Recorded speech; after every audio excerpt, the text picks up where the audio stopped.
Hey there, synth drones. Today we're going to do a Behringer synth update.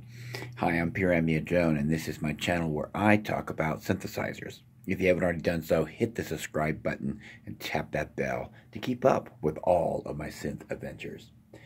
As many of you already know, Behringer has got themselves into the synth manufacturing game, and they are going in both feet.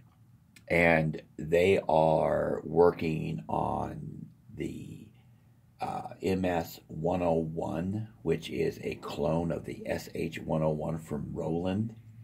They're working on the UBXA, which is a OBXA clone. They're bringing out pre-production of the, well, they're into pre-production of the Odyssey. Oh man, and they're even working on a Eurorack, okay? Not to mention their analog drum machines that are going to clone the 808 and the 909s. So I'm pretty excited about 2019 in Behringer, and I'm definitely saving my money for the goods. And I would suggest that if any of you guys out there don't have these synthesizers already in their original classic form, I mean, really, how many of us do? I would suggest that you guys would at least consider getting your hands on them somehow, some way, because Behringer is rumored to be launching these things at around $299. Now, I know $290 with $300 doesn't grow on trees, okay? But in the synth world, that is dirt cheap, okay, for analog equipment.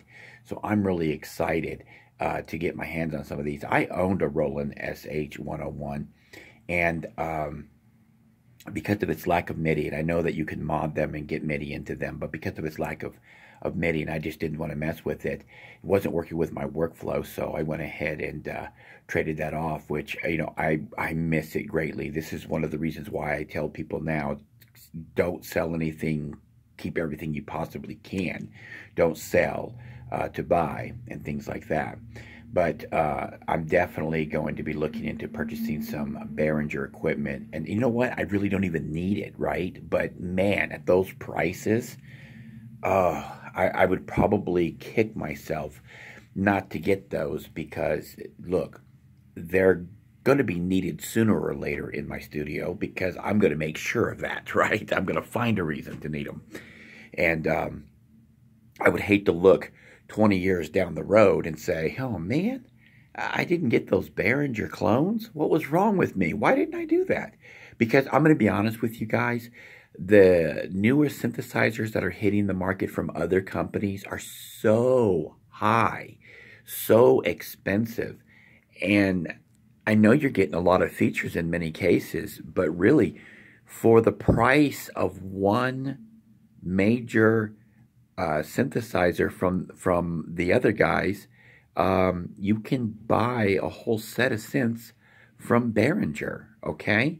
So, I mean, you know, you're looking at a Profit X over here, which is, it cost me a pretty penny. I mean, these things run about, what, $4,000, $4,500.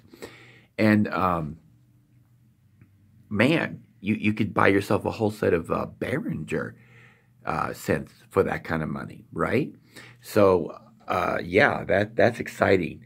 And, you know, I've got the DM12, right?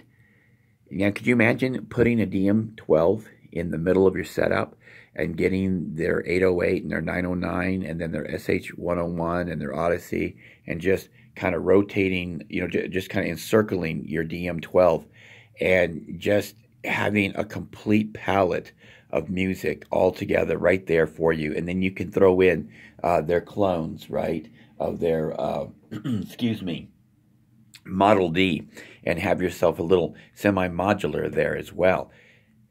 Guys, it's a no-brainer if you've got any kind of money to spare in 2019. I'm hoping this stuff's going to come out in 2019. I'm hoping that it will. Man, I would strongly suggest that you grab these synthesizers. Rarely do I tell people what to buy, but I just don't see how you can go wrong with Behringer synthesizers. But anyways, that's my 2 cents worth. What's yours? Leave a comment below. Keep it civil. You know, we're all friends here. We all love each other, right? We're all synth heads.